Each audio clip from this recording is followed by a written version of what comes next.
Mais le bear market, il est fini, non? Pas encore, On aura encore une chute ou pas? probablement. C'est grave une mauvaise nouvelle, du coup, non? C'est la meilleure nouvelle.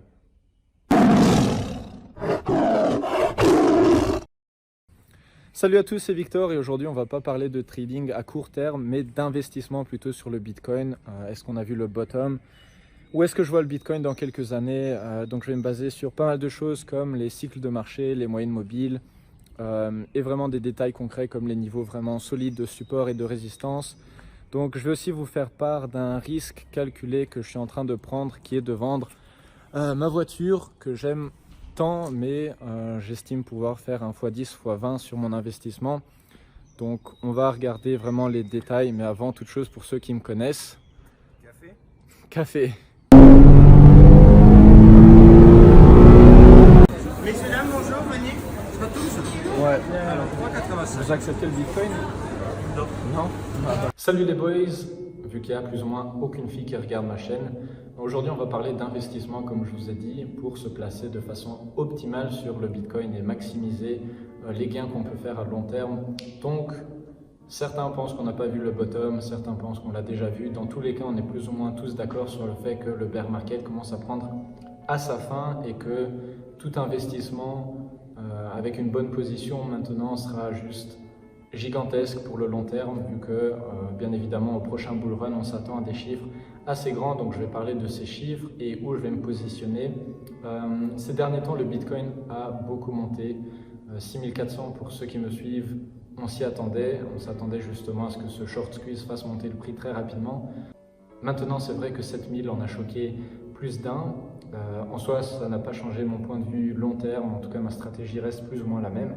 Je connais par exemple des traders qui ont complètement changé leur point de vue sur la situation et qui s'attendaient justement à des bottoms à 1800 ou 1900 et maintenant qui me parlent de 10 000 dans le mois prochain. Donc faut rester, on va essayer de parler de ces choses de façon objective sans vraiment rentrer dans trop d'émotions et pas FOMO ou justement pas FUD, vraiment regarder le prix et essayer de savoir où est-ce qu'on pourrait avoir une autre baisse ou où est-ce qu'on peut se positionner. La première question à laquelle j'ai envie de répondre, c'est est-ce qu'on est déjà en marché haussier? Donc pour moi, il n'y a pas encore assez de preuves qu'on est en marché haussier, surtout quand je vois ce genre de personnes poster sur les réseaux sociaux. Et comme je vous ai dit, je pense que cette hausse a surtout eu comme carburant ce short squeeze énorme sur Bitfinex. Comme vous savez, il y avait des shorts jusqu'au ciel et ils ont commencé à tous se faire liquider, ils sont encore en train de se faire liquider. Donc on peut continuer à monter, mais pour moi, on n'a pas forcément gagné 6000 comme support. Donc vraiment parler de marché haussier tout de suite, ça ne fait pas de sens. Je trouve que c'est un peu trop émotionnel de directement parler de bull run. Et donc j'ai deux scénarios à vous proposer. Dans les deux cas, je pense que 2019 sera plutôt une phase de consolidation où on va monter, en tout cas on va voir du vert sur pas mal d'altcoins et sur Bitcoin, mais ce ne sera pas là qu'on va voir vraiment le bull run énorme à 100 ou 200 000 par exemple. Et une autre raison aussi pour laquelle on a monté, c'est que depuis 20 000, on n'est que en train de descendre. À chaque fois qu'on essaie de monter, on se fait rejeter. On a fait des bas plus bas, des hauts plus bas. Et comme vous savez, c'est un downtrend. Donc c'était normal qu'à un moment, on reprenne son souffle. Et c'est pour ça que pour sortir du bear market, il me faut quand même plus de preuves. Mais comme je vous ai dit, pour moi, le bull run serait plutôt en 2020. Au pire des cas, en 2021. Mais en 2019, on va voir du vert et ce sera encore pas une montée gigantesque. Donc le premier scénario, c'est que 5500 ou 6000 soit notre nouveau niveau de support global et qui va justement résister à toutes les prochaines chutes. Ce n'est pas le scénario que je favorise vu que c'est encore trop tôt et on n'a pas vraiment formé de support, on n'a que fait monter. Et donc si on commence à chuter vers 5000 par exemple, je ne pense pas que ça va choquer beaucoup de personnes. En tout cas, il faudrait que 5500 ou 6000 tiennent. Et à ce moment-là, je pourrais parler de niveau de support où on va vraiment placer nos trades et nos investissements à long terme. Mais ce n'est pas, encore une fois, le scénario que je favorise. Et dans ce scénario-là, je nous verrai rebondir entre la zone des 6800, 8000 maximum et 6000 pendant les quelques prochains mois. Et par après, on irait avec un uptrend très puissant, monter et chercher vraiment 15 000, 20 000 et briser de nouveaux niveaux. Donc les arguments dans ce cas-là, ça veut dire qu'on est déjà en train de haussier, ce serait qu'on a brisé les grands niveaux de résistance en termes de moyenne mobile ou de moyenne exponentielle, par exemple la 50, la 100, la 200 SMA ou EMA, on les a complètement brisés. Donc on n'est pas encore en train de se consolider forcément sur les dernières, mais c'est clair que ça reste un signe positif. Et un autre argument par exemple, ce serait que la dernière fois au dernier bear market, une fois qu'on avait un close mensuel au-dessus de là par exemple, moyenne exponentielle 21, ça a commencé un nouveau bull run. Encore une fois, c'est un scénario qu'il faut envisager, il faut se préparer à tout, mais ce n'est pas mon favori. Donc maintenant, on va toucher à mon deuxième scénario. Et le deuxième scénario, c'est qu'on ait un dernier pullback. Donc pour moi, il ne serait pas aussi violent pour ceux qui parlent d'un bottom à 2000 ou 1800. Je peux comprendre pourquoi, mais je ne pense pas que ce sera le cas. En tout cas, on est en train de voir beaucoup d'achats, beaucoup de pression acheteuse. Et vu que les personnes ont vu la puissance du Bitcoin réellement, je m'attends à ce que les personnes commencent à acheter, même si on continue à baisser. Donc là, ça suit un peu l'idée de Bob Lucas, qui a une théorie de cycle de marché de 4 ans sur les bitcoins. Lui, il voit le top du prochain bull run vers les 230 000, qui est un chiffre gigantesque, donc ça, je vais en parler par après. Mais en tout cas, ça suit un peu mon idée qu'on ait un dernier pullback moins violent, et ce serait plus ou moins, en tout cas moi, je vais me placer au niveau des 4600, 4200.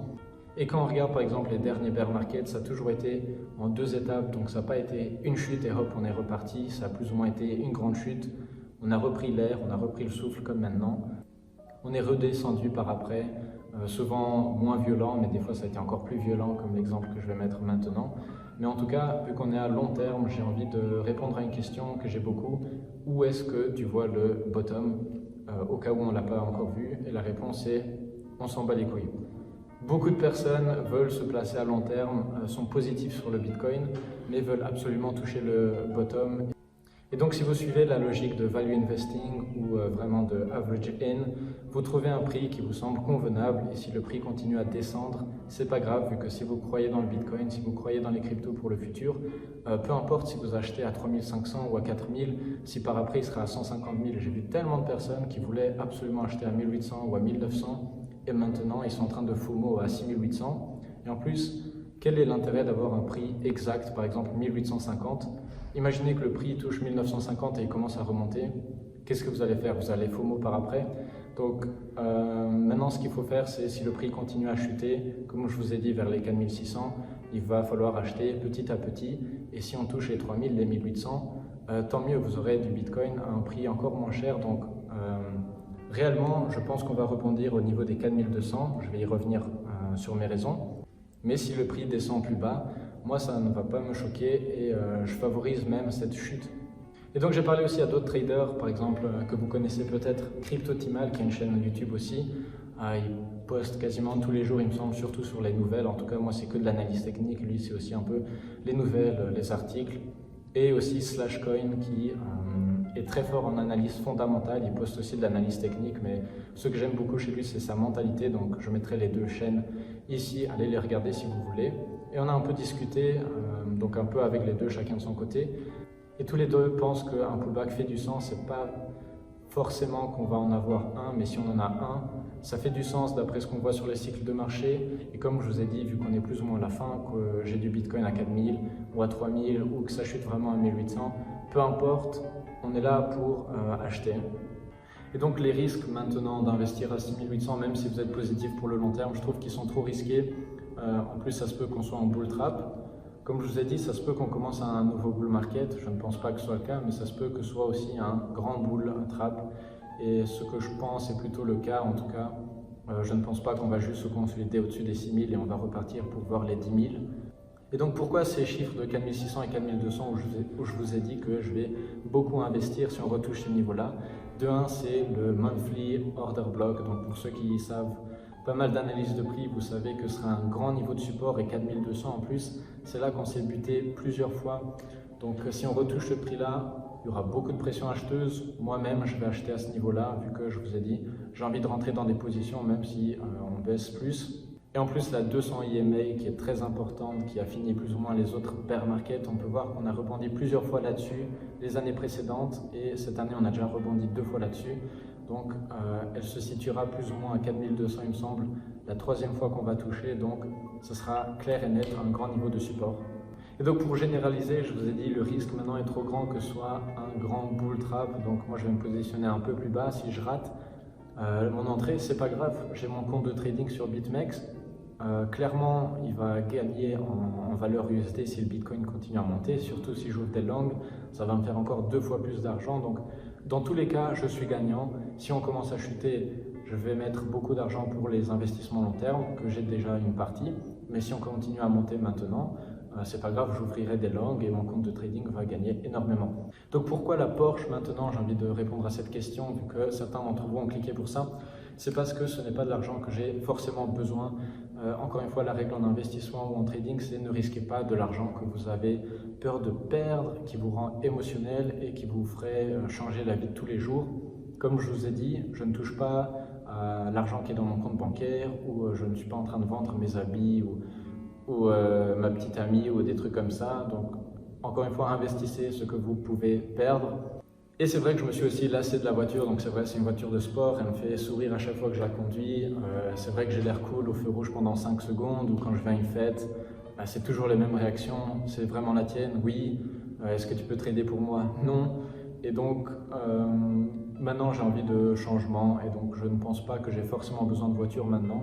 Et c'est pas vraiment un objet que j'ai besoin, et comme je vous ai dit, si je peux faire un x10 ou un x20 maintenant sur le Bitcoin, ça ne me dérange absolument pas de la vendre. Et donc ne vendez pas la Renault familiale, ne vendez pas la caravane ou la maison, je vous ai dit, mettez l'argent que vous n'avez pas besoin de côté sur les Bitcoins. Encore une fois, ce n'est pas des conseils d'investissement, des conseils financiers, je ne suis pas responsable de vos actes. Mais si vous avez quelque chose que vous n'avez pas besoin dans le court terme, comme par exemple moi la voiture de sport, et que vous pouvez la vendre et ça vous donnerait $250 000 ou justement un demi-million dans 2 ans, pourquoi pas, faites-le. Encore une fois, ce sont des trades ou des investissements à haut risque, mais c'est un risque que j'ai envie de prendre.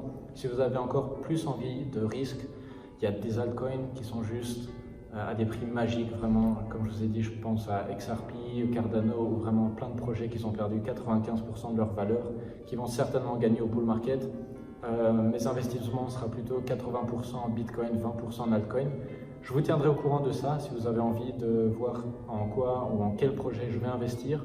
Je vais vous dire, je sortirai probablement une autre vidéo, mais le Bitcoin pour moi est la valeur plus ou moins sûre, et surtout que faire un x10, x20 pour moi c'est assez, parce qu'il y a plein de projets qui étaient là en 2015, même dans le top en termes de market cap, qui ne sont plus là, donc c'est un peu un risque encore supérieur à celui d'investir dans les cryptos en majorité que vous prenez, donc faites attention avec ça. Donc voilà, si 6000 tient, on va investir à ce niveau-là, on va le retoucher certainement. Pour ceux qui disent que 6000, on ne va plus le retoucher cette année, c'est ceux qui achetaient aussi Bitcoin à 19 000, donc pas de comment là-dessus. Je vous ai dit, je vais investir plus ou moins dans les 4600, 4200. Si on ne retouche pas à ce prix-là, c'est pas grave, mon compte de trading va prendre beaucoup. Donc maintenant, c'est un message pour Victor, dans 2 ans, si Bitcoin touche 50 000, je vais m'acheter, non, tu vas t'acheter une McLaren rouge, avec toutes les modifications, les portes qui s'ouvrent comme ça, tout le bordel.